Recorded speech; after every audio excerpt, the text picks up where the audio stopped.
The following production is part of the Play Some Video Games podcast network.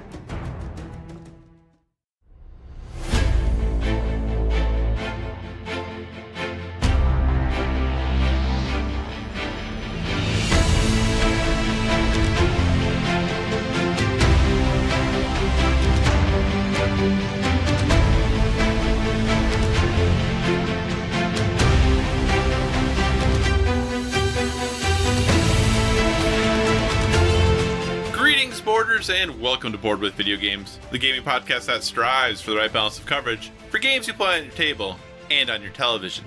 You could think of us as the Hideo Kojima and Jeff Keighley of gaming podcasts. We're a proud member of the PSVG Podcast Network and thrilled to be part of the Dice Tower Network as well. I'm one of your hosts, Kyle, and joining me on this co-op adventure, the guy who I would gladly dedicate 30 minutes of my 2-hour show to for anything he wants to talk about. Josh, how are you doing? I am terrible. How are you? You're terrible? That doesn't sound good at all. Well, that sounds the exact opposite of good. I'm happy to be here, but... well, that's good. I'm glad. Yeah. Yeah, I'm terrible. But it's okay, because we all have terrible times. Well, hopefully, talking about games for the next 90 minutes or so will help make things a little less terrible. Yeah, and you didn't compare me to Jeff Keighley, so it's getting better already. So, I have to ask Josh, we're going to talk about a couple game things at the top here before we jump in. So we're going to go off the rails, but not off the rails like we typically do. Number one, did you see all of the Death Stranding stuff at Gamescom? I don't know if I saw all of it. I'm not sure. I didn't watch the live thing, so I saw some stuff from like Gamescom footage, but I'm not sure if it was all of what they showed. Did you see the gameplay reveal that they did? I saw some gameplay, and then I saw some CG stuff. So I saw a little bit of both things. I just don't know if you're asking about the P thing, yeah, I saw that. Okay, so Josh, here's what I really want to know. You are a big Kojima fan. Mm-hmm. You think he is brilliant. Yes. That's art, yeah. Yeah. So... Am I biased in blatant opinion? I just really wonder, when he decided, because obviously they knew they were going to show gameplay, they knew they were going to be, okay, we're going to show a big chunk of gameplay straight through for kind of the first time. We've seen gameplay in other trailers a little bit. But that's how he decides to start it. Sure. Get the weird stuff out of the way. Does that mean that's the weirdest thing in this game? No way. There's people walking around with babies. I know. That's not the weirdest thing. This game, I don't know what this thing is going to be. Yeah, nobody does. That's what's... Do you think he knows? Crazy about it. Yeah. Do you think are you sure? Like, are you positive he knows? Yeah, I mean, he has a track record that proves that even though what he does is weird, at least he knows what he's doing. We might not know what he's doing. But there's definitely a coherent story in Metal Gear. You just... Sometimes you have to look through the P, so to speak. Well, and then I thought it was super interesting because he talked about after the person, Norman Reedus' character, urinates, a magical mushroom grows there. But luckily in the video he walks by it. Like, he didn't eat it or pick it up. Right, he just walked by. But then Kojima talked about later that if lots of people were to do that in the same place, something really good would happen. Yeah, that's very weird. So now I'm really wondering how the multiplayer or the online functionality of this game works. Am I going to randomly come across mushrooms that have grown in the world because other people urinated there, similar to like the signposts or the little posts you can leave in the Souls games? Yeah. How you can leave like the little messages? Is this going to be the way you can leave messages like for people that, hey, here's this mushroom, so somebody was here. Maybe you should add to the mushroom farm if you would. I don't have the science to prove it, but I'm sure that he did some research and found out that is like a scientific fact that urine grows mushrooms. It probably is. So, and just a weird quirk that he put into his game. And I will say, everything I watched from Gamescom about Death Stranding has me even more fascinated about what in the world this game is. Yeah. It's super weird, and it made me way more interested in what this game possibly could be. I have no idea if it's going to be any good. Just I have no clue. Don't forget, Kojima, that he never shows you what the game is. That's true. If you look at every Metal Gear reveal, he shows you stuff, and then the game is nothing like what you've been shown. Or, like, it has some things to do with what you've been shown, but, every Metal Gear trailer has been crazy weird. It never truly represents what the game is like. Well, and then I just think it's funny, too, having Jeff Keighley in there, almost seeming like the obsessed fan of Norman Reedus. Yeah. Yes. I just thought that was kind of funny to me. Two other real quick things before we jump into the full show, since this isn't a news week. So some sad news came down that GameStop, unsurprisingly, we heard about them laying off some mid-level folks not that long ago. Came down, they laid off a whole bunch of people from their corporate headquarters. That included some staff at Game Informer, which is near and dear to my heart because it is located in the Twin Cities, just north of me. It's kind of that one odd bastion of gaming journalism that's not on the coast. So I've always really appreciated the work that they do. So really sad to hear they lost 7 of their editorial staff, which is really, I think they had maybe 19 total. So that's, over a third really of their staff that got let go. Are you a Game Informer fan at all? What was your thoughts when you heard this news? Do you think that Game Informer in a year is going to exist anymore? I don't even know that they have a year. I think if you look at GameStop's projections for their business, like we saw GameStop was in trouble a few months ago. And unfortunately, like maybe Game Informer can find a different publisher or someone else that can put their magazine out, but really they're just kind of a unfortunate side effect to GameStop essentially potentially going out of business. We don't really know what's going to happen with them. But I was surprised that they decided to lay off people from Game Informer. I know they laid off 100 people from corporate. Yep. Which is also weird that they didn't start with their retail stores. So it's just an interesting decision. They must have a lot of people making a lot of money in that area. But yeah, it stinks when anyone gets laid off, and I enjoyed my Game Informer. I was an elite GameStop member until they eliminated the elite part. So I still get my Game Informer magazines, and it's very well written. Yeah, I enjoy it. It's too bad. Yeah, I think for me, it always feels a little icky to come on a show like this after people's lives have been turned upside down and talk about, oh, it's too bad. I really hope they land on their feet. We're sincere. I know, and I genuinely do hope that, because some of the people who were let go are, not really all of them, but a few in particular, I really enjoy their writing. And I think one of the things I appreciate so much about Game Informer compared to a lot of the other outlets out there is their cover stories are really long, in-depth, nitty-gritty, deep dives into games that you just don't see very often on game sites anymore. Reviews are getting shorter these days. All of the previews are short. Any news story is, we just want to get the clicks to get people to be able to read through stuff as fast as they can, click on the next thing and move on. And very rarely do you see those deep, in-depth pieces anymore. And every single month, Game Informer came out with a really deep, involved piece. Even if it was a game I didn't really care about that much or wasn't super interested in, I always read it because it was so cool to see these really in-depth, well-thought-out pieces being published monthly. So hopefully they'll continue to do it. They released a statement today saying that Game Informer continues on, but we'll see. I can't imagine having, losing over a third of your staff that you're going to be able to do the same things that you did, a week ago, 2 days ago, really, from the time we recorded this. So, yeah. Final thing I want to get your feedback on and brief thoughts. So, PlayStation bought Insomniac, eh? Yeah, no kidding, huh? I think one of the funnier headlines I saw was Insomniac employees shocked to learn they were not already owned by PlayStation. Yeah, I think most non-Sony fans were also surprised that Sony didn't already own them. I really think we talked about this previously that this would be the studio they did acquire if they were to acquire a studio. Yep. But I don't think that we thought it was something they were looking to do. But, I mean, it's another smart move by Sony.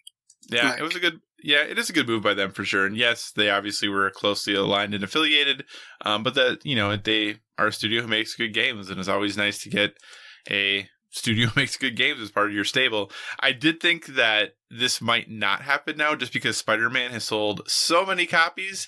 I have to imagine the price of that studio and purchasing them was very different than it was maybe a little over a year ago. Yeah. Spider-Man, they announced he sold over 13 million copies, so I think the price of their studio went up a bit. So Sony can afford it. They can't afford them to go with Microsoft. Yeah, that's very true. It's a good, I think that constant, possibility, that constant looming possibility that Insomniac could eventually develop a game for Microsoft. It's probably which is probably what really pushed them to pull that trigger. Yeah, so obviously Sunset Overdrive. Yes. Well, hey, a lot of people like that game. No, I played it and I enjoyed it. I thought it was fun. So I enjoyed Sunset for sure. But PlayStation 5 exclusive. Sunset Overdrive 2.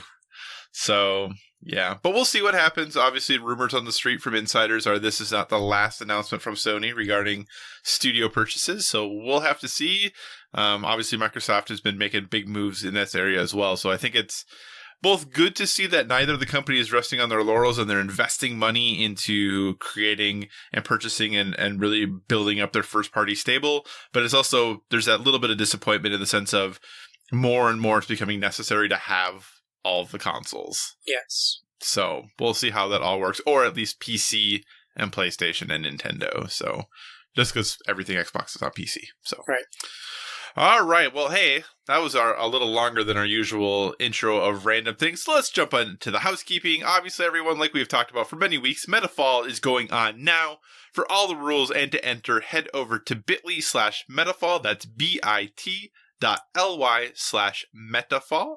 And just enter your predictions for the Metacritic score for some of the hottest games releasing this fall. The list of 10 games is on the site, and whoever guesses closest will win some great prizes. Enter, tell your friends to enter. We are really looking forward to it. This is one of our favorite contests we do, so we'd love for you to participate. As always, if you have any feedback, questions, or suggested topics, hit us up at Board with VG on Twitter, or check out all the awesome stuff posted over on the Instagram, also Board with VG. And we're a proud part of the Play Some Video Games podcast network. And PSVG is on Patreon. We're absolutely thrilled with the support you have given us there thus far. And if you'd like to monetarily support what we do, you can find us there at patreon.com/PSVG. But the most important thing is just that you listen to us and maybe share what we do with someone else who may enjoy it as well. And finally, we are also a member of the Dice Tower Podcast Network. So if you enjoy our conversations about board games and would like to dive deeper into that world, we encourage you to check out the Dice Tower Podcast, as well as all of the other members of the network. No matter what type of board games you enjoy, there's a podcast on the network that's right for you. So enough with all the housekeeping and pre-things. Josh, what have you been playing on your tabletop, sir?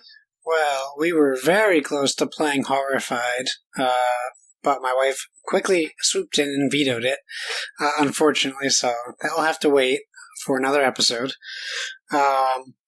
We did play board games, though. We played 2 games that I have talked about before, though. We played Meeple Circus.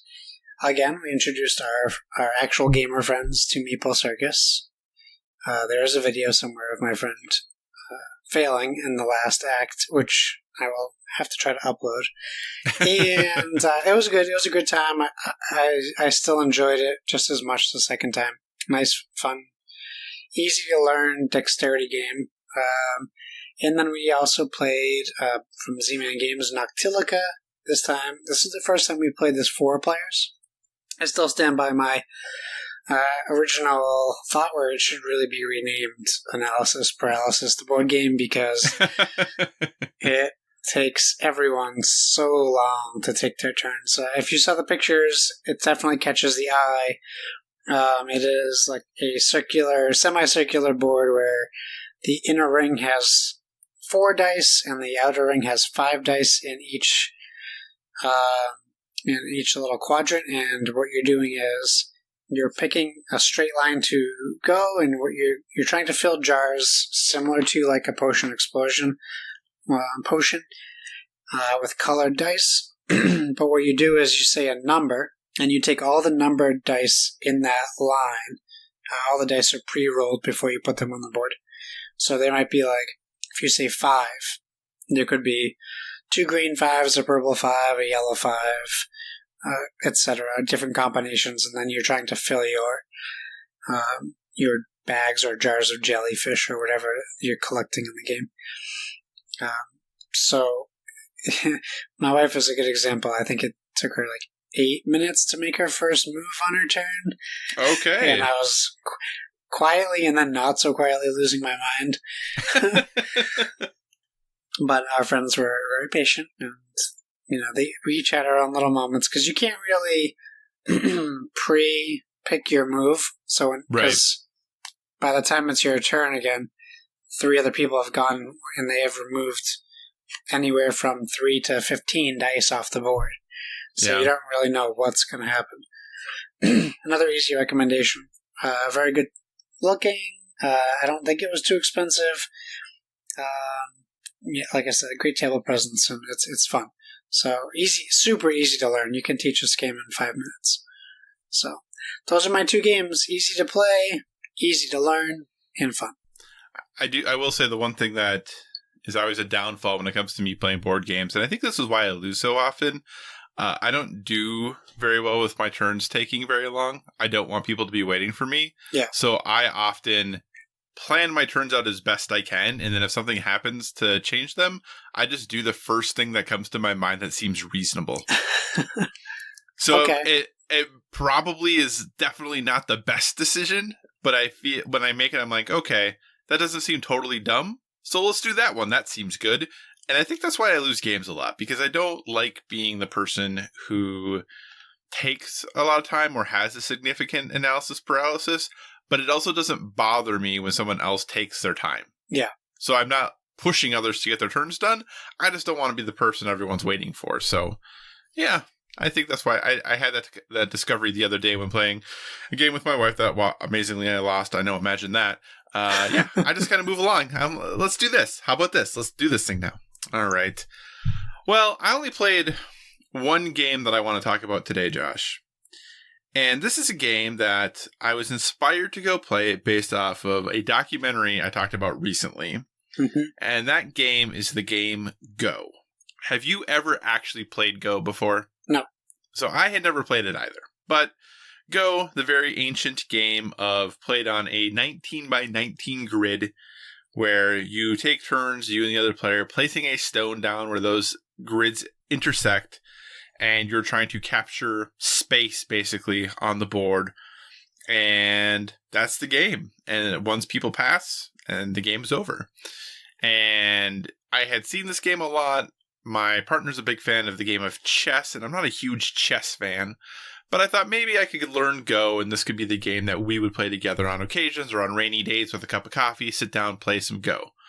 So I downloaded an app that teaches you how to play it, and it has some scenarios for you to work through, and then has an AI for you to play against, so you can get an understanding of the game, and it talks about some of the big strategies and the regular things that happen, and how you want to do them, and how you approach them, and then it gives you basically all these little logic puzzles to figure out of, here's how the board's set up, you're this color, how do you not lose, basically, or how do you win, depending on the situation.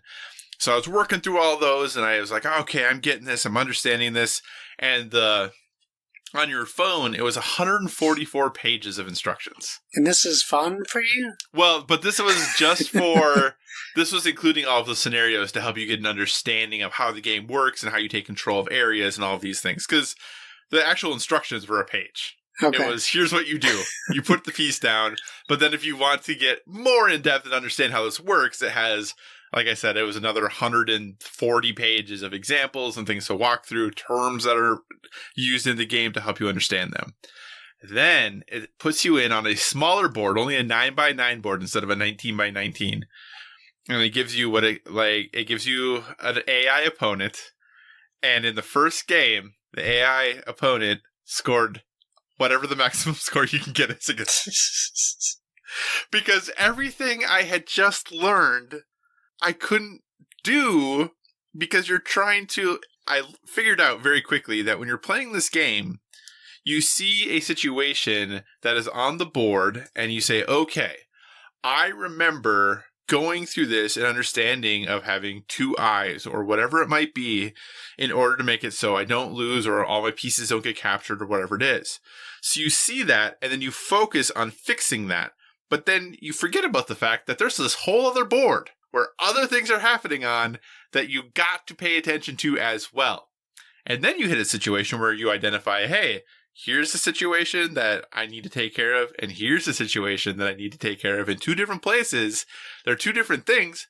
I don't know which one's more important. Which one is going to get me into trouble sooner? I'm not totally certain because I've never played this game before. Josh, I'm so bad. I am so bad at this game. I don't even... I have the AI on the easiest AI, and it is still beating me. It gives me a head start. It gives me multiple pieces in play that are already mine, that are already taking control places, and I still can't win. I feel so bad about myself, Josh. Well, I don't know what to say to you because I have no context for your suffering. So It's just one of... maybe you're missing something, or maybe the game is very hard. I am clearly missing something. I want to travel to a country that has Go being one of their most important games. Like, go to South Korea. Like, Go is huge in South Korea and China. Go there and sit down and have a 5-year-old sit across from me and teach me how to play Go because I don't understand. I take you gotta learn the language before you go there, though, so you have more work to do. That's true. I probably learn some Mandarin. Here we go. But I don't like. It's one of those things that I understand what I'm supposed to do. I just have no idea how I'm supposed to do it. And part of me is very humbled by the fact that I'm so horrible at this game that I do want to continue to play and get better at it because I think being humbled in life is a good thing. I think it is important for us to put ourselves out there because we always hear about these do the best you can, and if you can't do it well, it's not worth doing. And I don't think that's true. I think putting forth my best effort and learning and growing is super important. And I think a lot of people don't do something because they're afraid they're going to be bad at it. Mm-hmm. And I'm not a fan of that. And I'm really bad at this, but I want to get better. So I've committed that every day I play Go for at least 20 minutes. Yeah. And I'm going to continue to try to get better at this game so that I can hopefully in a week or a month or a year come back and say, hey, I beat the AI on medium difficulty or whatever it might be, because I don't know. I just really want to be good at this for some reason, or at least not bad. I at least want to not bad at it. That is the goal. Well, since your wife beats you in every game you play, have you asked your wife to teach you how to play Go? Oh, God. Wow. That is an excellent suggestion. Maybe I'll have her learn Go and then have her teach it to me so that I can be better at it. That could be the key.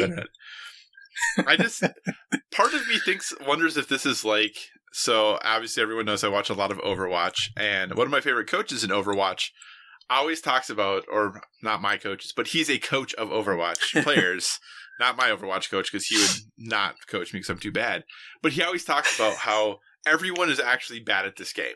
No matter how highly ranked they are, no matter whatever, everyone is actually bad at this game. Because it's a game of 6-on-6 teamwork that the way you win is not by usually doing the right thing. It's by being the person who does the least wrong things. Like, that's how you win. So, which is maybe why I like Overwatch so much. That's one way to look at it, I guess. Right? So, yeah. But anyway, so I played Go. I'm going to continue to play Go. So I will probably have a very short Go update regularly. But I will say, dear listener, if you have any interest in a strategy game or really in stressing your brain, which I know we very rarely want to do, but it's not about an important topic in life right now. It's just really trying to, build them synapses so we can hopefully remember things better. I really encourage you to check it out. I had a good time when I was losing because I just really wanted to know why I was losing all the time. So check out Go. I think it's a good time. But that is the big thing that I've been playing on the board game front. The depending on if guest stuff works out next week, I'll be talking about some other board games there as well. Nice. All right, sir. On to the video games. What have you been playing on your television, sir? Just been playing one game, and I want to make sure that I fit something like this in every episode that we do now. I've been playing Apex Legends. That is nice. I do like when you do that. Oh, thanks. Apex Legends, really, I've just been playing solo mode since it dropped last week.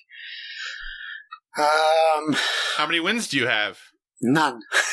But I keep striving to get better. Good. Apex Legends solo mode is like your go. Yes, it is. The best I've done is 8th. I've had many top 15 finishes, but 8th is the best I've gotten. So, yeah, I keep trying to get better. I think my problem is I started paying attention to the daily challenges and stuff now, so it's like at 2 pistol kills. So today I just was like, gotta get those 2 pistol kills. Like, I'm terrible at pistols, but I gotta get these kills. So, like, that's what I did, and I got those, and then I stopped. And, yeah, I'm just really enjoying it. I feel free. Like, I'm not responsible for another team. I don't like to be... Whether I'm good or bad, I always assume I'm bad when I'm on a team. Mm-hmm. And I'm sure that affects how I play. But I don't like that weight on my shoulder. And then, like, if I'm still alive and my 2 teammates are dead, I'm like, oh, they're both watching me. And, oh, they just watched me do that stupid thing. And, oh, man. So I get all up in my head. So when it's just me, I can really just kind of go different places on the map, try different guns, try different techniques, die, jump right back in, no worries, no issues. So I'm really enjoying the solo. I hope they decide to keep it around after this. I think it ends this weekend. But I would really like them to keep it around because I keep playing it, and it's continuously fun. And I'm learning new things, and I'm getting better. So... Have you run into any of the issues that people were talking about with folks teaming up in solo mode? I haven't seen... Well, there's 2 issues I've heard. One was people were having issues connecting. I didn't experience that ever. Not once did I experience any connection issues. I didn't really run into too many people teaming up, and I don't know that I could confirm that it even happened at all, but there was a match that there were 2 people that were a lot closer than they should have been with no gunfire being exchanged. So I suspected they might have been teamed up. I killed them both, so I wasn't that mad. But yeah, every once in a while, you'll kill someone and someone will kind of just be there. Mm-hmm. But, it really depends on what's going on the map. I don't pay attention to supply drops, so there could have been one in the area. There could have been a dragon flying around with a box above me. What I do like is, like, the maps feel more interesting to me. And, like, I'll be, like, across the map and see 2 people, like, firing at each other on a bridge, and it's awesome. Because I know that it's just 2 people, and I can decide to go after them or to keep on moving. Right. And I'm not worried about when I kill someone, where are the other 2 people, if there were 2 people. So it's a little bit more frame. But I haven't seen the team-up thing definitively, and if at all, it was not much. So there was some hubbub, and maybe this got fixed, that people who typically played together were able to get into solos games and then would team up once they got there. That basically you could form a party, essentially, and then search for solos games and all get into the same game. Oh, okay. So I think that's one thing, but that you shouldn't do. However, if you and I randomly don't know each other, drop into a game that is solos, and wave at each other or do whatever, and don't kill each other, and go through the game as a team, do you think that is quote-unquote against the rules? Should those players be reported? What are your thoughts on when players randomly just choose to do that? Not teams purposely specifically doing it, but people who randomly run into each other and someone says, hey, we should work together. And the other person's like, okay, let's do it. And then they do. I think that's cool. Good for them. you can never trust that person. So you have to be very trusting. It makes me think of Dark Zone from the Division 1. Like, you randomly, your teammate can just decide to kill you and take the loot. Like, I think that's a risk you take. And if you want to try to team up with people in a game that typically doesn't use voice chat, right. You have a blast. I don't even mind so much the people who are who are partying up like that, because one person has to win, and eventually, that if it's a friendship, they might have an issue. Right, that's very true. But that's, you run that risk anyways. Everyone goes to the same area in some spots. There's a risk that 15 people could drop in the same spot. It shouldn't matter if they're on the same team or not, because everyone's trying to kill everybody. So, right. If you're good, you stand a better chance. If you're not, well, it stinks. Maybe 2 people were shooting at you, but eventually they're going to have to shoot at each other. So Gotcha. It doesn't bug me. Gotcha. Yeah, it doesn't bug me either. I know some people are very vehemently opposed to folks doing that, and if it happens organically, I think that's just part of the game. That's just kind of the way it goes. So, All right. So for me, on the television screen, a few things that I've been playing. I'm going to start with through EA Access now on PlayStation. After I finished my UFC career and became the GOAT. Nice. I moved on and tried Battlefield 5. Cool. And I started playing the story mode / campaign mode. You know we own that, right? I know we own it. Okay. Yeah. Trophies. It literally was just trophies. It's just trophies. That's the only reason I played it on PlayStation. I didn't really. I wasn't feeling it, and I don't think it's because it was a bad game. I just don't think it was the right game for right now. It was just I was not feeling playing the game. And I don't know exactly why. It looked really nice. It played like it always does, just fine. It just wasn't what I was looking for. So I played the first little campaign mission that they have. I played that through to completion, the little story, and then I called it good. And I said, I'm okay with it for now. I did leave it installed on my hard drive because I would like to potentially play more. But nothing against the game, just wasn't quite what I was feeling right now. So I moved on from Battlefield 5. And was trying to decide what to play and looking around. And then I saw Assassin's Creed Odyssey. Still on my hard drive from when it was purchased almost a year ago. Still sitting there. Still looking at me. I never deleted it. Always been there. And I said, okay. So I wasn't really feeling guns and stuff in a military setting. But what about going back to Greece? That could be cool, right? Josh, it was amazing. The game is so good. When I got in, I looked at my save file was only 15 hours. I was pretty surprised that I only played 15 hours of it. I've doubled that at this point. I'm now up to about 30 hours.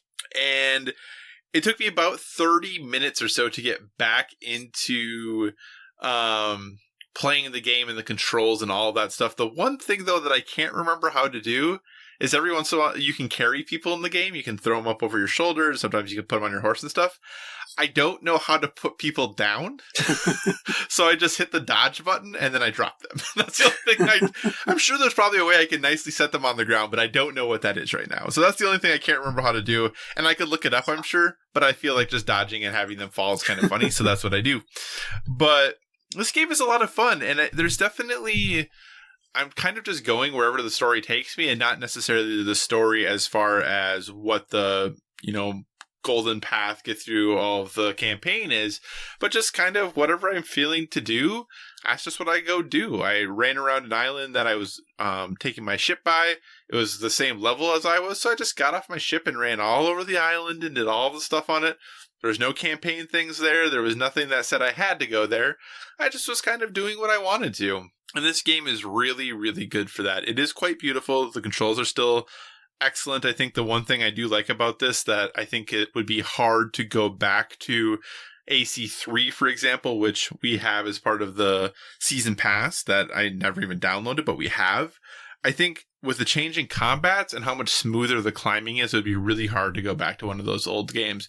Not because old game is old, just they've refined the formula so much that I think it'd be very challenging to go back with fighting on the face buttons as opposed to the shoulder buttons and things like that. So I'm really enjoying Assassin's Creed Odyssey. I think it will be the game I am playing for the rest of the fall in between other things that come out. So I'm still debating, like with Control, if that's going to be a game I play or not.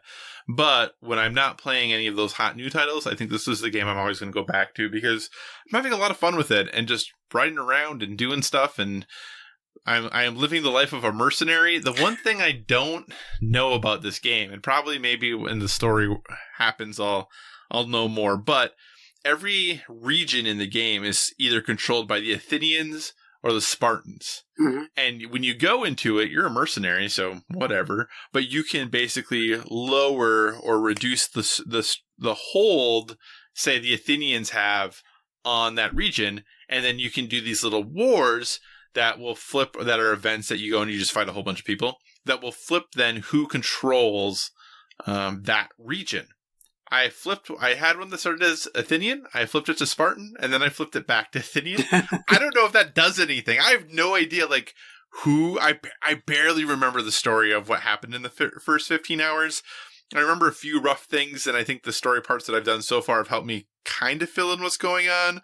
But it's very gray as to, you can pick either side, I guess, if you want to. I don't remember who I had picked that I was kind of helping when I started, so I don't know if I stuck the same. I'm just kind of living the mercenary life, and whoever would pay me to do stuff, I'm doing stuff. But yeah, really enjoying Assassin's Creed Odyssey, having a ton of fun with it. Looking forward to continuing to play it. And then the final thing I've just been playing that I'll talk about briefly is because I know I talk about it pretty regularly, but they did make some significant changes to Overwatch.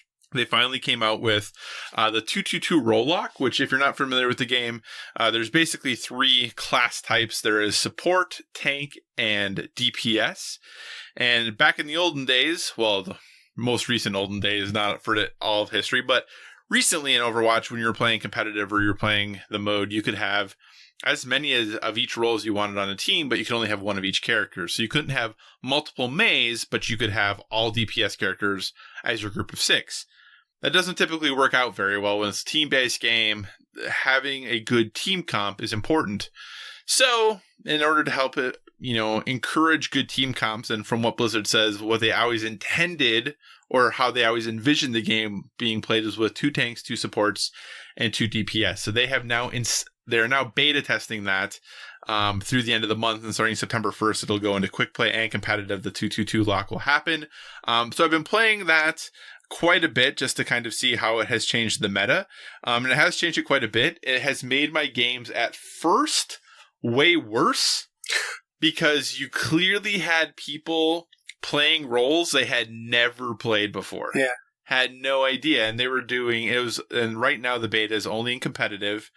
But if you figure you have, and I never can explain this well, but if you have 1,000 people playing DPS heroes and 100 people playing tanks, your top 10% of your tank players are probably not going to be as good as your top 10% of DPS players. It's not necessarily going to be equal across the board. So you have people in less desirable roles playing at higher levels than maybe the actual skill level of the people they're playing at. So like a gold tank is not necessarily as good as a gold DPS, or a diamond tank is not necessarily as good as a diamond DPS. So you're really seeing some disparity happen now of the roles and what people are doing, and folks just understanding and changing and learning to adjust to these new roles. Blizzard said that they had been tracking role skill for the last year, so that when you move into these role queues, it's not going to just take whatever your best one is that you played all the time, and that's what you'll be in everything. So you do have to do placement matches. They have been tracking it separately. I have a pretty wide skill gap on the three things. What I play the most support is definitely my highest placement. What I play the least DPS, definitely my lowest placement. And it's funny playing in those DPS games because it was one of those situations where I was playing and I'm like, I'm playing horribly. This is not going well. And it's my fault. Like, I know that I am not playing well. This is on me. And I think that was the biggest difference that I have seen, is that while playing the game, it's much easier to accurately tell, oh, this is on me or this is on XYZ. It seems like now, after a few weeks of this test out and people kind of getting things shaken out a little bit, that things seem to be getting quite a bit better and the games are quite a bit more competitive. Definitely had some of my most exciting and most engaging competitive matches in quite some time recently. So really happy with the changes. Hopefully, obviously they'll still do some tweaking as we get to the official launch in early September, but Overwatch doing some big things to stay relevant, and I think overall some good things to stay relevant. So, all right. So we'll move on to our topic of the show. And, no matter how many games we play, we can't play everything. It just isn't possible. And whether it be a timing situation, a money situation, or any number of other things, some games just pass us by in the night. Never, ever to be played. And that doesn't mean we don't want to play them. They're just leaving a large game-sized hole in our heart. So tonight, we're going to talk about some of those games and give them the recognition that they deserve. Now, I want to give an important disclaimer here. We're not talking about gaming blind spots, okay? For example, I've never played an actual Pokemon game outside of Pokemon Go. It's the only Pokemon game I've ever played.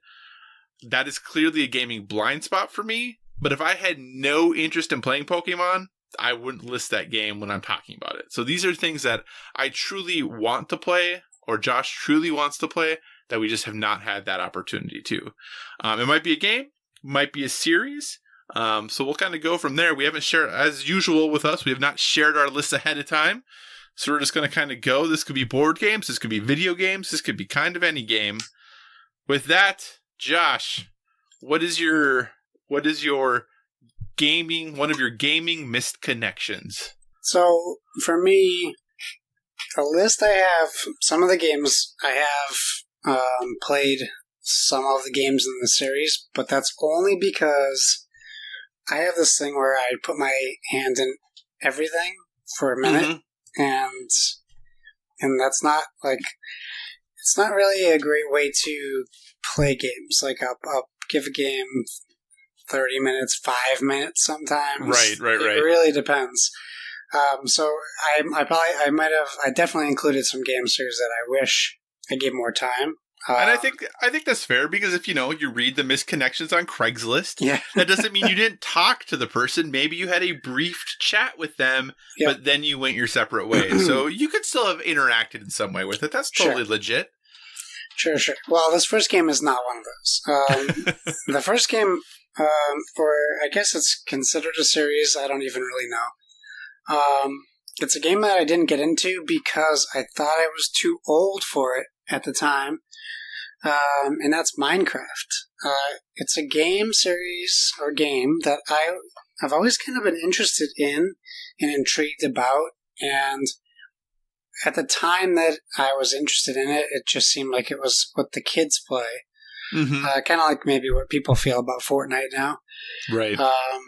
But now I see it's like hitting its second or fourth or fifth stride, and some of the channels I watch on YouTube, like Smosh Gaming, they start playing it again, and they're very good at it, and you can do lots of things. It just seems like a game that I would have really enjoyed, considering I like No Man's Sky. It feels like it has a lot of similarities to that gameplay style where you can literally build and construct and explore things. So yeah, I'm really bummed I missed out on that. It doesn't necessarily mean that I would have got into it like some of these crazy people have. They put hours and hours and years into these cities that they build, but it just seems like such a great concept, and in most cases your imagination is your limit in that aspect of the game where people can build from farms to space stations. It seems really cool. So Minecraft actually was one of the very few games I've ever actually played on PC. Way back when it was, is it technically out? It's out, right? It's like a thing. It's not in beta anymore. I feel like that game was in beta forever. Yeah, it's not in beta anymore. I don't think. That tells you how. But I played it probably in 2009, 10, something like that. I was a hall director at the time, and a whole bunch of my RAs were really into Minecraft. So they convinced me to start playing with them. So I started playing Minecraft, and then I played it on 360 a little bit. And we might own it on PS4. I can't remember. I think we do, but I definitely own it on Vita. And Vita is the place I played the most Minecraft. Wow. I played so much Minecraft on Vita. It was ridiculous and so much fun. So Minecraft's a great game. It really is. I kind of fell off because I'd start getting to the point of getting to the really more advanced part of the game, which you don't obviously have to participate in with switches and all that good stuff. But that's kind of where I'd always get to. I'd built this really cool thing, and then it's like, okay, time to take the next step. And then I just didn't want to take the next step. So it's great, though. You should definitely play it. It is a lot of fun. I encourage the Minecraft playing. Okay. So we'll see. So the first game I'm going to talk about, actually, this is one of those games that would be, I talked to for a very brief amount of time, but I've played this game one time for about 30 minutes and another time for probably about an hour or so, but that's it. And for some games, an hour and a half would be a long time, but keep in mind, I started from the beginning for 30 minutes and then started from the beginning again for 30 minutes. And that game, I'm going to pick one game, but it could be any, but that game is Skyrim. Okay, that's on my list. So I played very, very little Skyrim, but actually that can be extended to the entire Elder Scrolls series. I'm really? taking that Okay. off my list because I've dipped my hat in the older ones, the OG like Xbox 360 ones, like Oblivion and all that good stuff.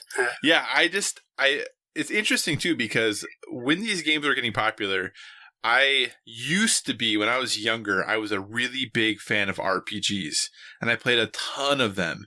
But for whatever reason, as I've gotten older, it's been harder and harder for me to stay really engaged and into the RPG world. And I don't know why that is. I still play them on occasion, and there's still some of them that I really enjoy. But for whatever reason, I could just never get into them outside of... Really, the last one was the Mass Effect series. Like, that was the last RPG series that I really anticipated what was going to be next, and then Andromeda happened. But yeah, I always wanted to like Skyrim or play a lot of Skyrim because it seemed cool. I remember again having an RA when I was a hall director who had it on his PC, and his PC back then was a top-notch PC, and he'd have me come look, and he'd just be like, listen to the music and look at this world. I was like, yeah, it looks really awesome. It looks very cool. And I always wanted to get into it, and I don't know if I just didn't give it the time or I was too busy with other things, but I've just never really been into those Bethesda games. I've always been into more Bethesda published games, but not a lot of Bethesda made games. So that's my thoughts on Skyrim and the Elder Scrolls series as a whole. But it sounds like you haven't really played them either, eh? Played a little bit of all of them, but never all of one of them. Gotcha. All right. Well, what is next on your list then, sir? So my next thing is something that I've played a lot of, but it's a whole genre. Okay. And it's MMOs. Interesting.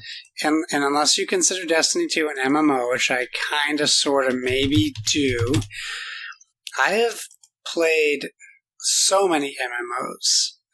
But I've never found one or never put the time in to a single one. Like I played Star Wars Galaxies, I played Knights of the Old Republic, I played Final Fantasy, I played World of Warcraft, I played EverQuest, I played City of Heroes, I played Guild Wars, I played Guild Wars 2. You name it, I probably tried it. And I think City of Heroes is probably the game I put the most amount of time into.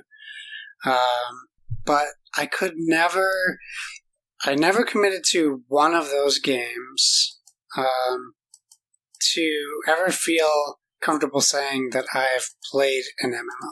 Like if we had a conversation, if we've never met and you're like, what MMOs are you into? I probably would just say I don't play MMOs because I couldn't bring anything to a conversation constructed about I play Final Fantasy 13. Oh, well, what did you mean? Blah, blah, blah. But I don't remember. I tried it when it first came out.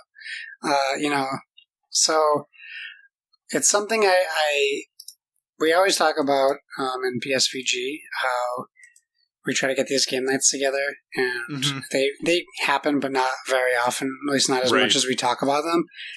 Like an MMO, that's that one where I really feel like you constantly have that connection. Like when I played Destiny 1, I had one friend who I'm not friends with anymore, who I played with every day we played Destiny. Right. Even if it was just to do like the daily like strike. But every day I had someone I talked to, we caught up on life, we played, and then that was it. But that was like, that's what I feel like I missed with an MMO. Like I really wanted that part of that. Yeah, the only thing I've ever had close to that is way back on 360 playing Phantasy Star Universe. Yeah, and I tried that, and I did that on the Dreamcast, Phantasy Star Online, and I never put any more time into it. Yeah, I had a group of friends that we eventually moved on to Halo and then Call of Duty and all of that stuff. But so interestingly enough, my first-person shooter group that I used to play with back in the day, we started playing Phantasy Star Universe. That's what we first played together for a lot of hours. But that is, the only real MMO experience that I have. It probably would be really cool, though, right? I think so. I mean, now I don't have the time. Like, now it's not even an option. I tried playing Knights of the Old Republic again recently. Who needs sleep? Me. That's reasonable. Yeah, all so right. MMOs. That's a good one. I'll kind of continue and talk about a genre then, too, since you win a genre. I have a genre on here. Something I've always wanted to do, but never done, though potentially, knock on wood, is happening this fall for the first time. We will see. I have never played D&D or a tabletop RPG, ever. Okay. Not even dabbled in it. And that's something I really want to do, have a strong desire to do. And it doesn't necessarily need to be D&D. That's not the one I'm tied to in any way, shape, or form.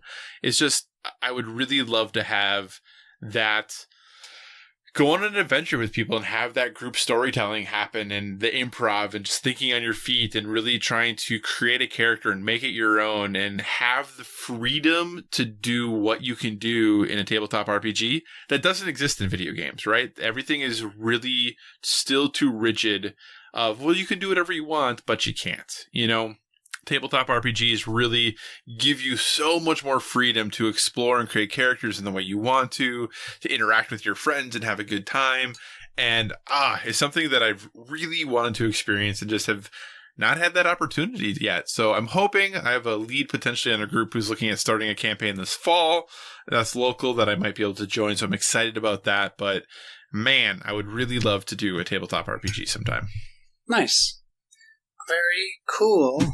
Well, what do I choose? Well, you know what? I'll pick, so I have another series. Most of mine are series, because I just kind of skip whole series of games. It is kind of hard to jump into 2 or 3 of a series, right? Yeah. So this is a series in a genre that I'm not very fond of, which is platforming. But I really, I probably could have named 2 different game series, but I picked one. I really feel like, and I tried to do this on PlayStation, I really feel like I missed something special with Ratchet and Clank and not having played any of those games. Because taking away the platform aspect, I really feel like that sense of humor hits like my style. And I don't know. Just for whatever reason, that's just always been a game that I wanted to give more time to. And I still think I will give Ratchet and Clank a better shot than I did the whole 10 minutes I tried it on the PlayStation. But the only reason why I think I stopped was I felt like I was missing something. Because they throw you right into the story that I had no idea what it was. Right. So I really felt like, kind of like how you said, like it's hard to jump into a 2 or a 3. This is like, what, a 4? Yeah. Oh, gosh. Or a 5? I think there were 5 or 6 on PlayStation 3 alone. So, yeah, it's like jumping way into it. And maybe I'll do some research and like watch some YouTube stuff and try to catch up on the story and then give it another shot. But it's one thing for me to play a game for the mechanics and not care about the story. But when it's a game that I don't care for the game mechanics, I need to care about the story to play it. Right. Understandable. So Ratchet and Clank, the series. The Ratchet and Clank game on PS4 is still one of my favorite PS4 games. It's really good. I really enjoy it. And I'm really hoping that now that Insomniac is in the stable for PlayStation, and they kind of alluded that it did mean that we will get more Ratchet and Clank in the future because, that PS4 game is so fun. I like it so much. So much. Yeah. The next game, or this is a series, the next series on my list is interesting that it's on my list because I like games of this genre quite a bit. In general, this is a genre that I play a lot of, and this is one of the games that is so definitive to the genre that the genre is named after it. And I have never really truly played from start to finish, or really in any way that I can remember playing. Like, I know I've dabbled, but in any way that I can really remember, a Metroid game. Ooh, okay. So I vaguely remember when I was a kid at a friend's house, I think, playing Metroid for maybe 20 minutes or something, but it's never been a series I have ever gone back to. Even when I had Super Nintendo, I didn't play it.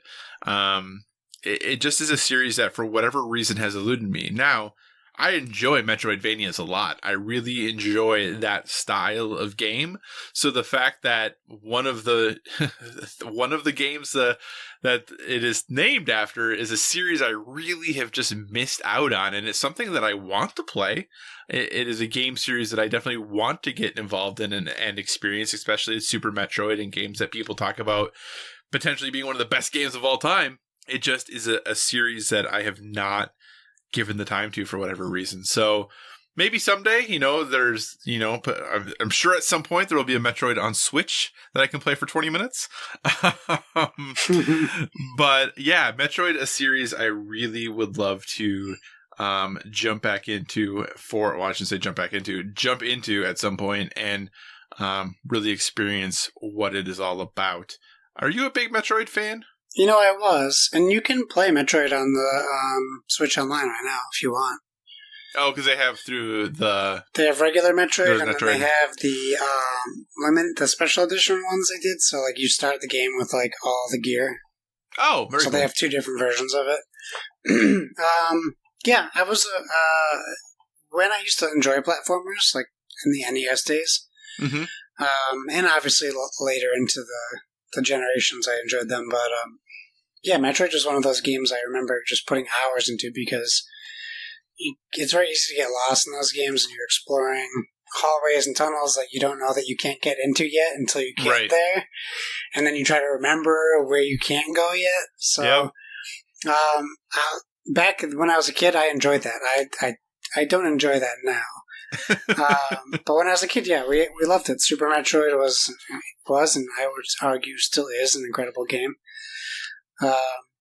Yeah, I would say I was a big Metroid fan, and I'm still a Metroid fan. I did not like the Metroid Prime games. Right. At all. But okay. I think that's because the controls really were a big turnoff for that game, for me. So that's my Metroid thoughts. Maybe I won't start there then. So, what is next on your list, sir?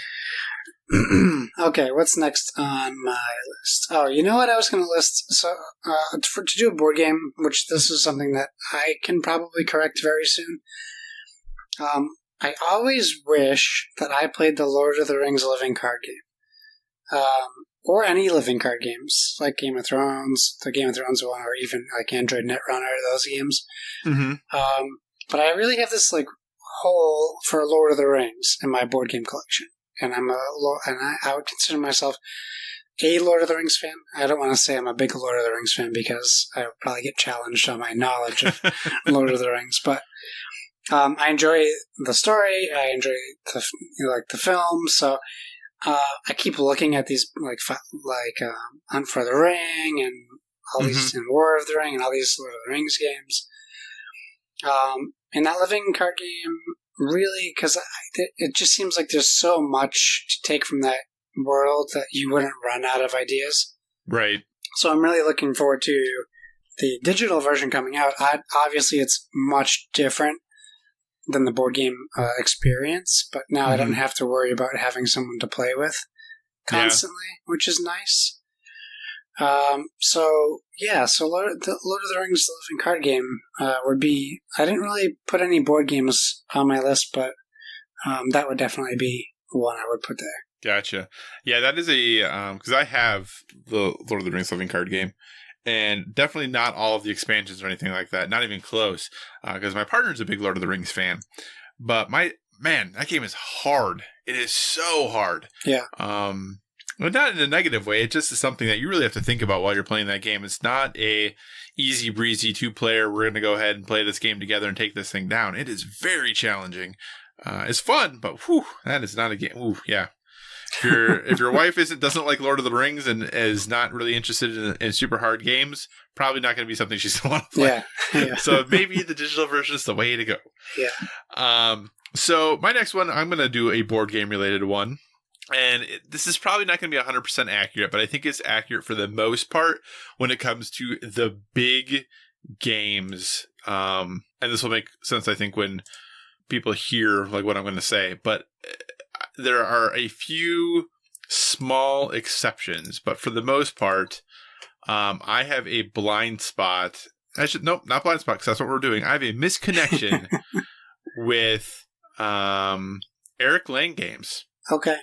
Because I've never played Blood Rage, never played Rising Sun, never played Arcadia Quest, never played Chaos in the Old World. He did do Game of Thrones, the card game, so that's why it's kind of hard to be like, or I think he may have helped with that, so I don't know that I can totally say I haven't played any. Yeah. And then I dabbled very briefly in Dice Masters, but never played Star Wars, never played XCOM, didn't do the others, Couriers, none of that stuff. Couriers is so good. Like none of that stuff that I do. The Bloodborne card game, Arcane Academy. I mean, the list goes on and on of all the games he has and all the games he's been involved in. I just have really never played the vast majority of them.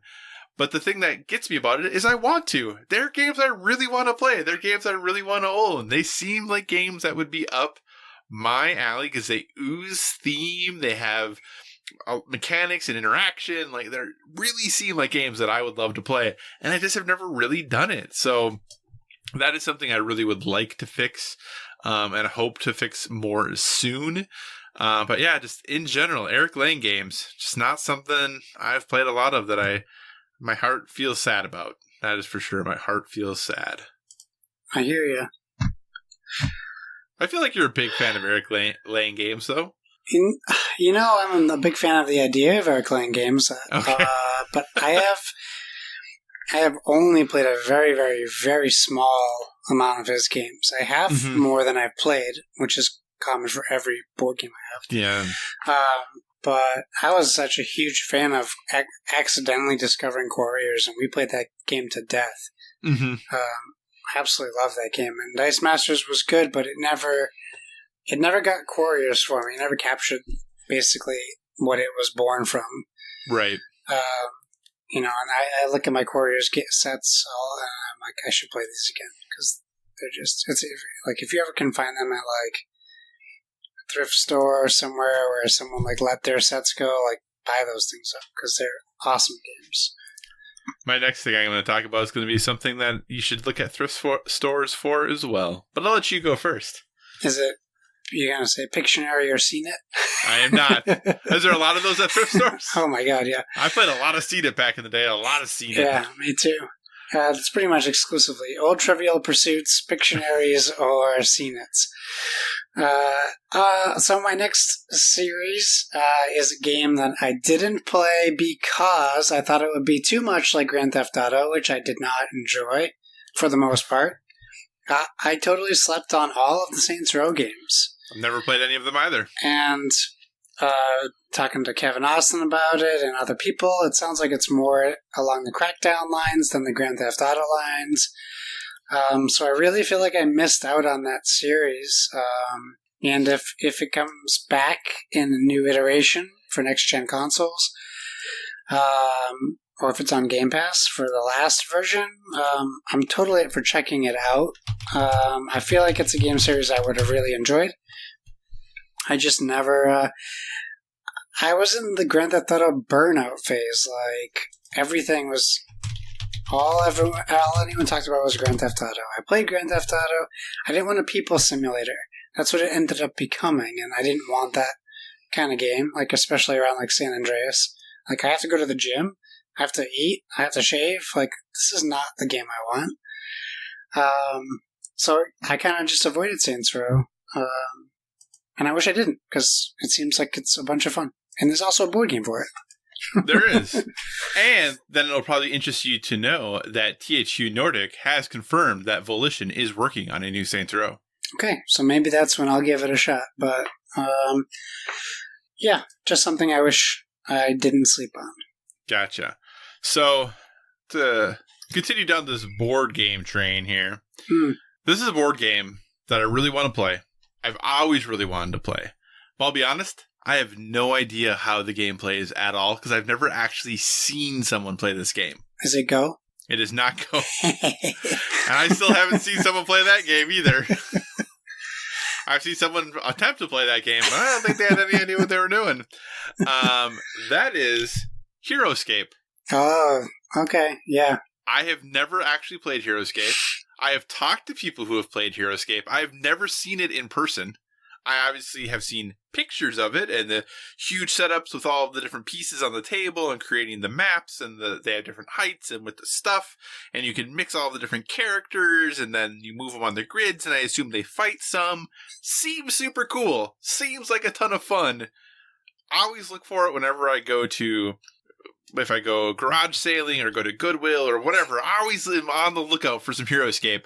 Have never seen it myself, but would love to play HeroScape at some point. Did you ever get a chance to play? No. I never did. I've never seen it around. At least, if I ever did see it, I didn't know what it was. Like, it's very possible I saw HeroScape in thrift stores before, in the past, before my board game life, and just didn't know what it was. That's very possible, but... No, same thing. I've talked to people who've played it, but I've never talked to anyone about HeroScape. I just know, like, I've talked to Tom Vassell, and I know he's such a big fan of it, but I've never really had any conversations around it, and I don't know that I fully grasp the concept of it either, because it looks just crazy. Yeah, I agree. It looks pretty ridiculous, and I really want to experience it, and I just... Just haven't. How many more do you have on your list? I'm curious. 2. Awesome. Let's do 2 more then, sir. Go ahead. What is next for you? A whole nother series of games. Well, they're both series of games. This is a game that I've only played a little bit of the first. There's also been spin-offs from this series, and that's the Souls games.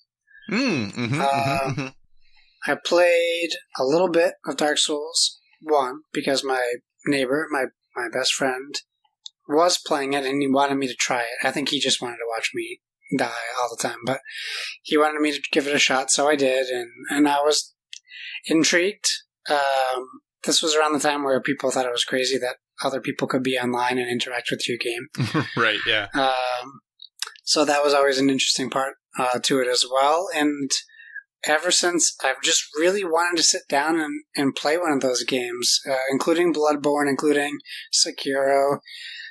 These are all games in that style that I really just want to play. Like, I watched the price of Dark Souls 3 for months to see if it dropped to a price I felt comfortable, like, getting in on, and I just never pulled the trigger on that.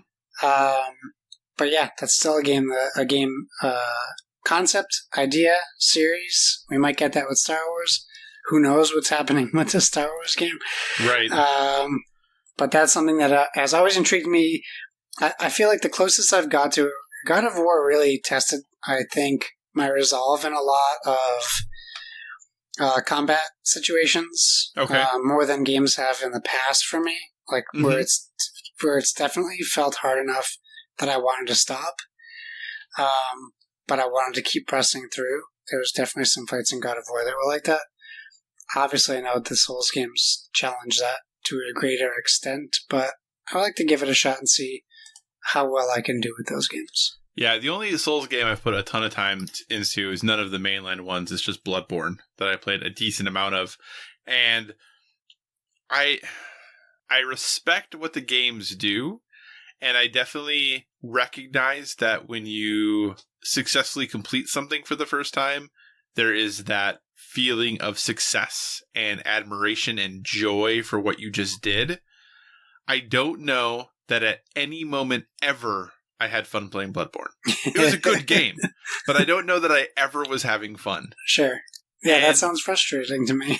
and not every game needs to be fun. I'm not saying things need to be fun to be good, but for me, I did not have a lot of fun playing Bloodborne, but I can recognize that it's a good game. So, yeah. Next on my list, and this is funny because the next two things I'm going to talk about are both things I've owned that I have either never played or almost never played.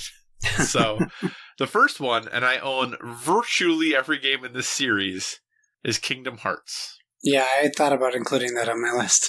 Kingdom Hearts is something I should love. It has Final Fantasy stuff, which I definitely don't play Final Fantasy as much as I used to, but I did when I was younger, when I was a kid playing all my RPGs, and Disney. Two things that I love that are mushed up into one thing that should seem like it's a great sandwich. Two things put together, it's got to be better.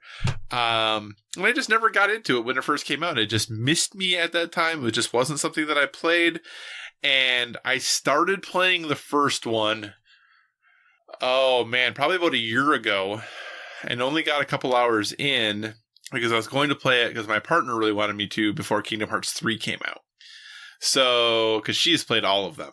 So I started it and I didn't get very far into it. I got distracted by other things and I just never got back to it. And I really would like to because I think I would like it. I know there are camera issues and control issues and all of that good stuff.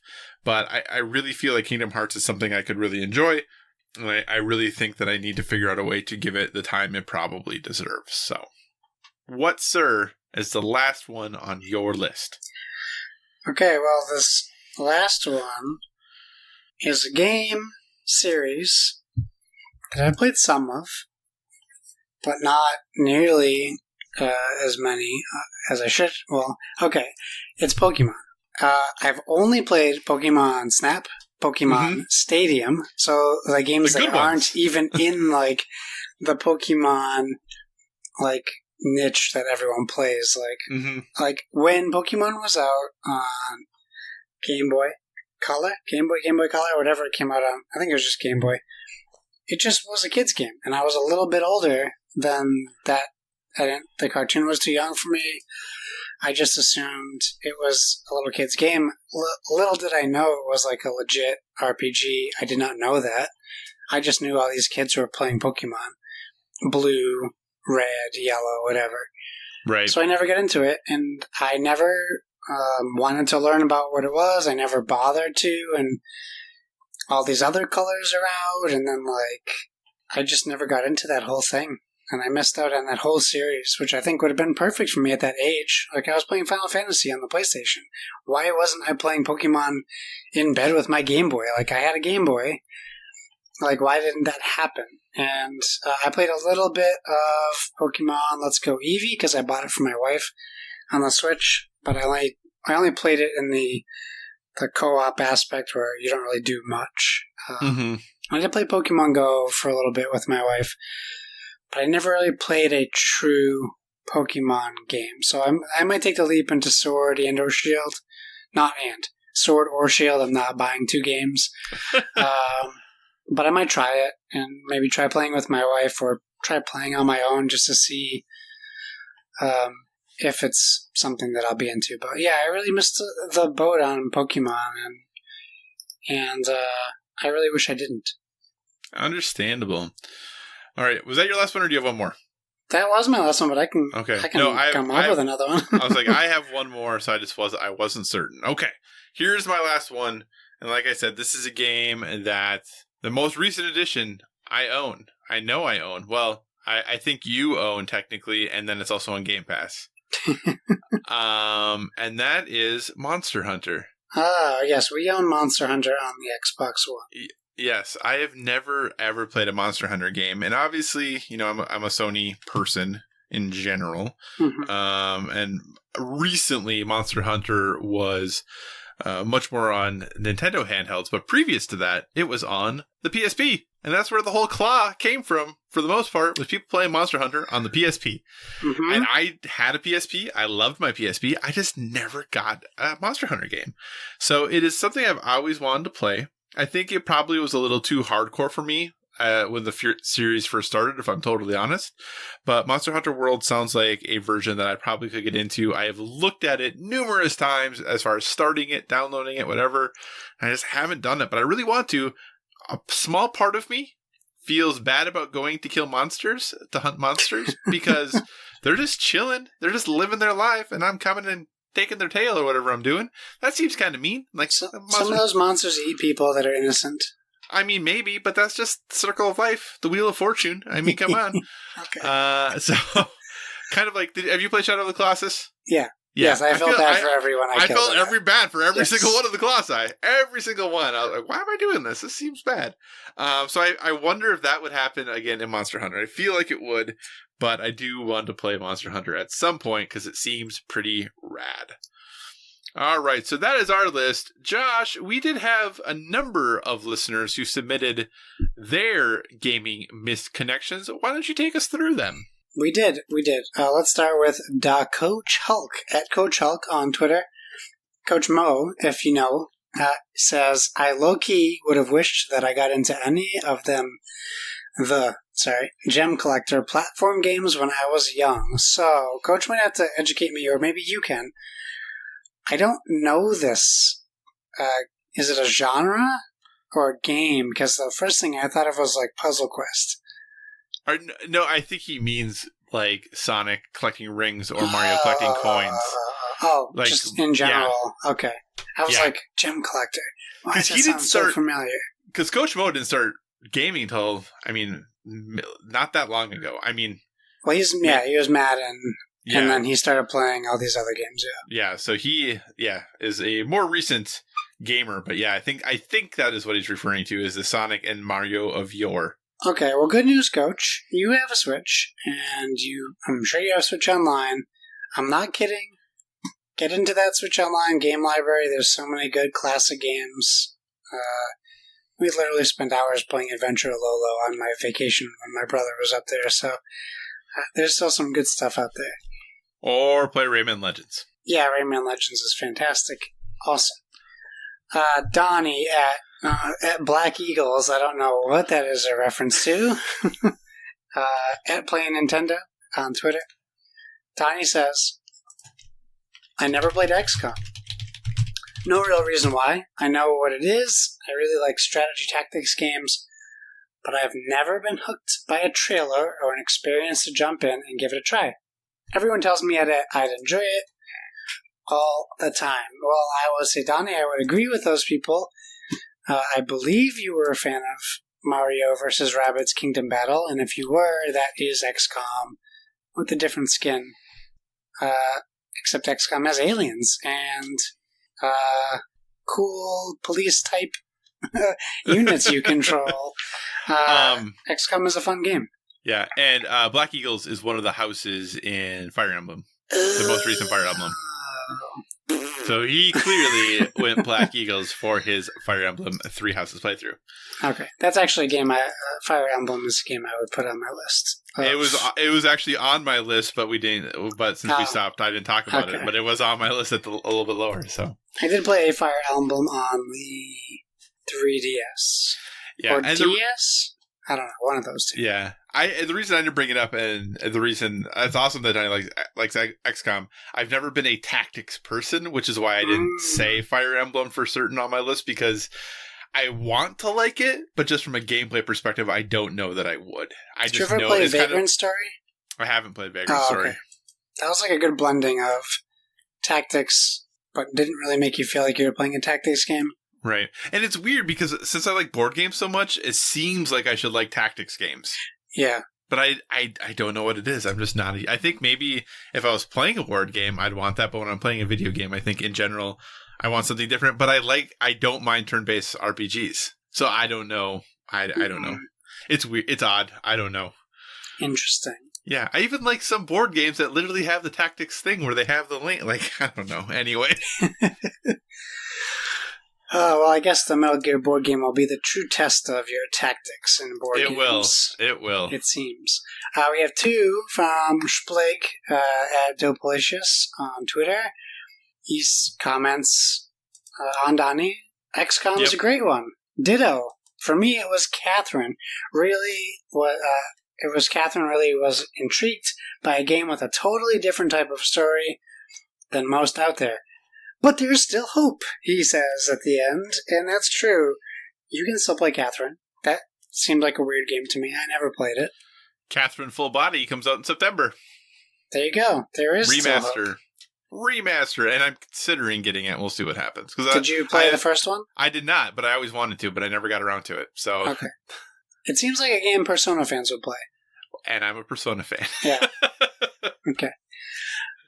Split comes back at us with do Seinfeld, Harry Potter, or Friends count as franchises? Well, they are. Harry Potter is a literal franchise. I don't know that Seinfeld or Friends count as a franchise. I mean, yeah, right? I get maybe. I don't know. Harry Potter is literally a franchise, though. There's rumors of a Friends movie, isn't there? No, that's never going to happen. There's always rumors of a Friends movie, but they've all individually come out and said it will never happen. Gotcha.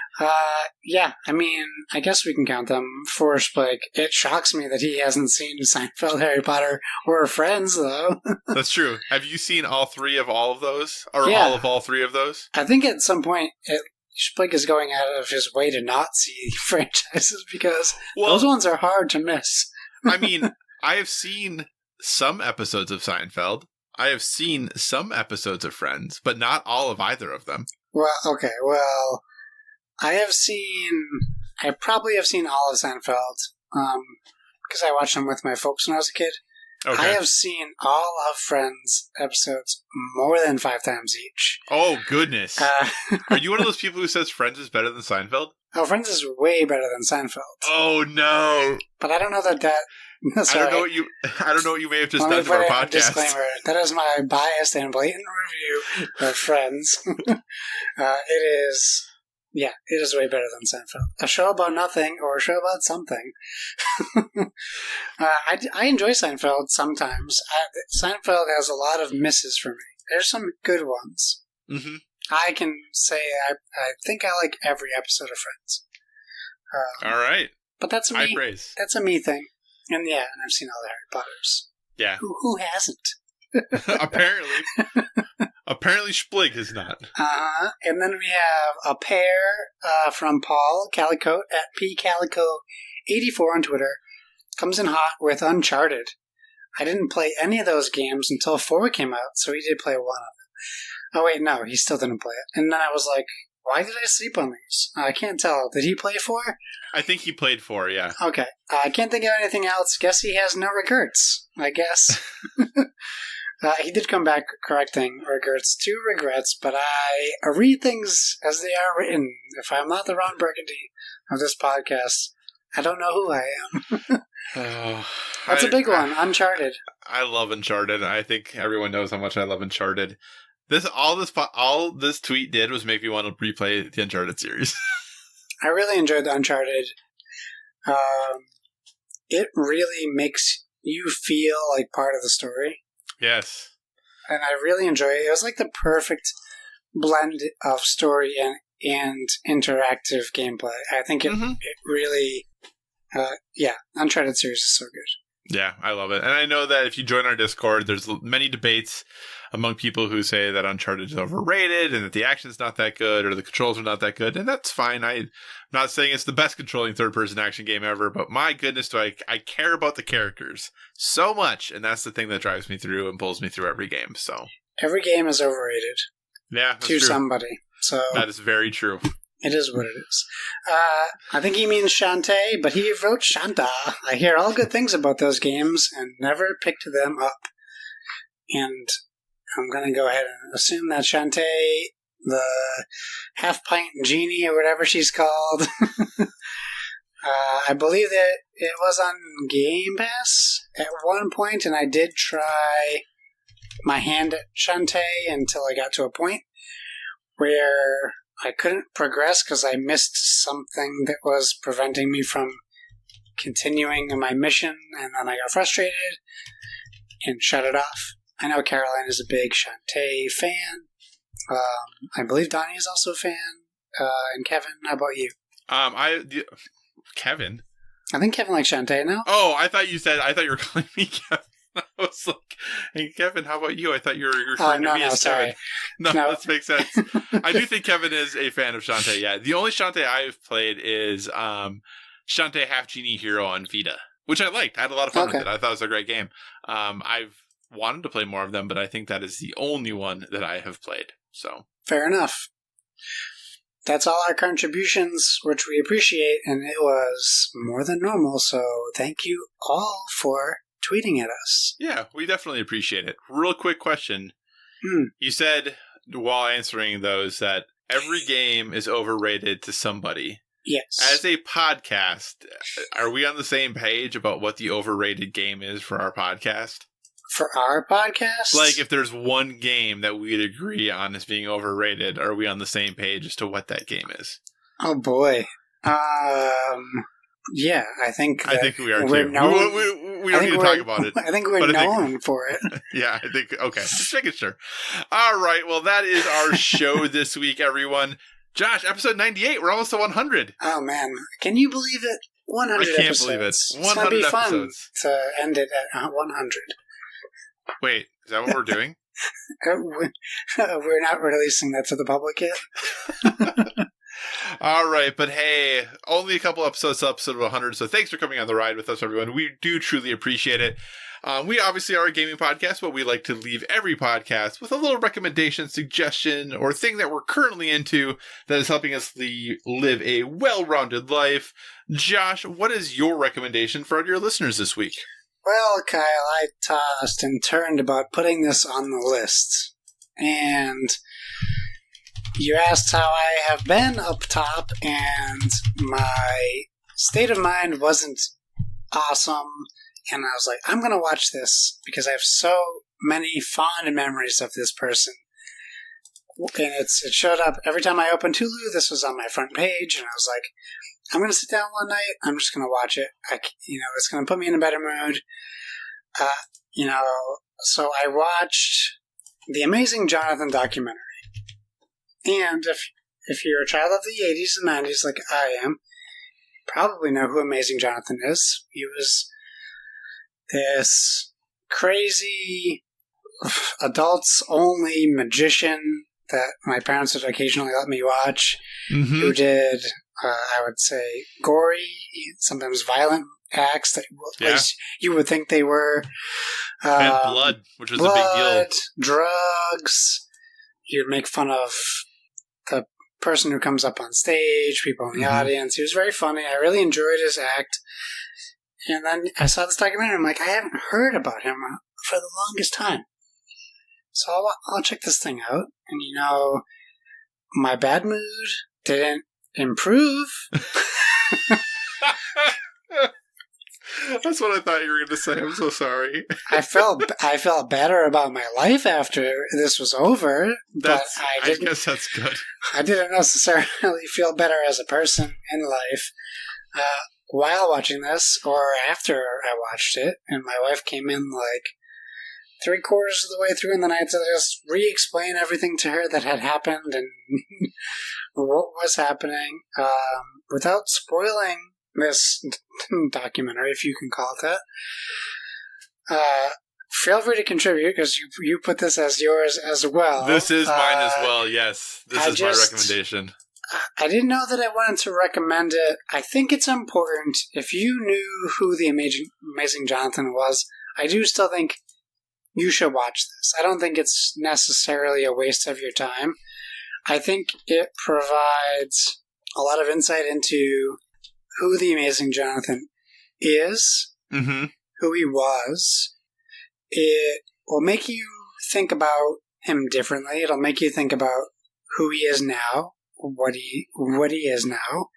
It might challenge your definition of a documentary, at least of the subject of a documentary, because I would argue this documentary is not about the amazing Jonathan at all.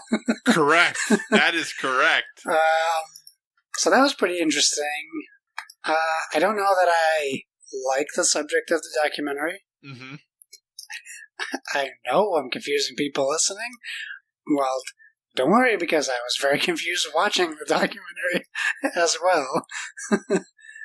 This is it's a really hard documentary to talk about because, and not that documentaries don't have spoilers, but usually documentary is kind of in some ways theoretically documenting quote unquote real life. So you typically already know what happened, especially when you're watching a piece about a person. You tend to have a good idea of who the person is or how their life ended up or whatever it might be.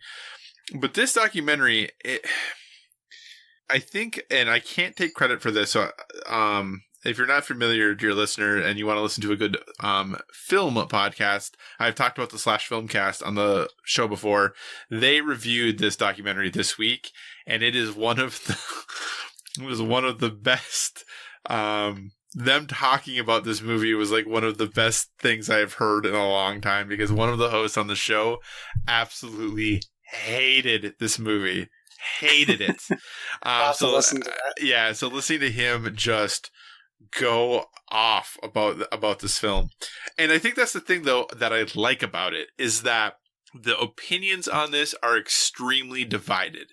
There are people who love this documentary and people who really, really do not like it. And I think that means that the person, I forget his last name, the director, made something compelling in some way, shape, or form. I doubt you will feel indifferent about this documentary after you watch it. And I think that's one of the best things about it, is that it is not a traditional documentary. The name, The Amazing Jonathan Documentary, is probably misleading, because I think you learn way less about The Amazing Jonathan, other than a few really sad things, than you learn about many other people. I think the quote-unquote hero of this documentary is someone who is in it for 5 minutes, maybe, and we can talk about it after the podcast to not spoil it. It's interesting. It's provocative. It asks a lot of questions without giving good answers, or the answers it does give doesn't make any sense. But I really do recommend it, especially if you enjoy documentary as a medium like I do. I think you have to watch this movie. Because it does some really interesting things. So. Yeah, I think I'd agree with you. It challenges what you know about documentaries. I guess we could probably, for people who are confused, we could probably give the premise, which I probably should have led off with. And the premise of this is the Amazing Jonathan is given a year to live from his doctor for a heart condition he has. And this documentary starts 3 years after that prognosis. I think it might even be 3 years after the year. After the year. Okay, and that's not very clear in the documentary, so that gives you some idea of how the documentary is. So it's picking up with The Amazing Jonathan after, we'll say 3 years after he was expecting to not be alive anymore, supposedly. Yeah. So, be in a good mood when you watch this movie. I really did enjoy it, but not, Anyway, just watch it. We'd love to hear your thoughts about it, dear listener. Josh, we have rambled on long enough. What do you say we wrap this show up? Let's do it. Thank you for joining us, everyone. In addition to finding us on Twitter and Instagram at Board with Fiji, you can find us on Facebook at facebook.com/boardwithfiji. So feel free to give us a 5-star rating over there. Oof, and take a breath between that one. Also, if you want to communicate in the more long form, or you're not feeling social media, feel free to email us at boardwithfiji@gmail.com. We tag our stuff with #boardwithfiji, so please use that hashtag as well in all your social medias. We hope to see what you're playing, or you're doing, or whatever. Speaking of whatever podcast service you're listening to us on, we encourage you to give us a stellar rating. That is, whether you're downloading us from the PSVG feed the Dice Tower Network feed, or our very own standalone Board with Video Games feed. You can find me on PlayStation Network and Xbox Live at Why So Serious. That's SIRRIUS. Kyle, where can they find you? So you can find me at all the usual places. Twitter, Instagram, PlayStation Network, Xbox Live, Board Game Geek, all at Psychocross, CYCOCROSS. As we mentioned last week, the tentative plan is Josh and I are going to play some Man of Medan over Labor Day weekend, streaming on Mixer. That's what we're doing. I had to think for a second there. Streaming on Mixer, because if it's good enough for Ninja, it's good enough for us. Right? Is that the motto? Is that the motto we're going with? I'm pretty sure that I walked into Target and saw a whole aisle of Ninja toys. So, yeah. His book is out. His first book is out. So yeah, if Mixer's good enough, I mean, we can't go over to Twitch now after what they did. So right? we have to stream on Mixer. That'd be silly. So, yeah, look for some more solid dates and times as we get closer. But again, Man of Medan, Labor Day weekend, we'll be doing that a bit. And as I mentioned at the top of the show, MetaFall is going on now. So go to bit.ly/MetaFall, bit.ly/METAFALL, and give us your Metacritic score predictions for the 10 games listed, and hopefully you can win some awesome prizes. Those are due by the end of the month, so make sure you get on that. As always, if you have any suggestions for future topics, be sure to reach out to us on the social media, because we would love to talk about whatever you want to hear about. And remember, everyone, whether it be board games or video games, never stop gaming.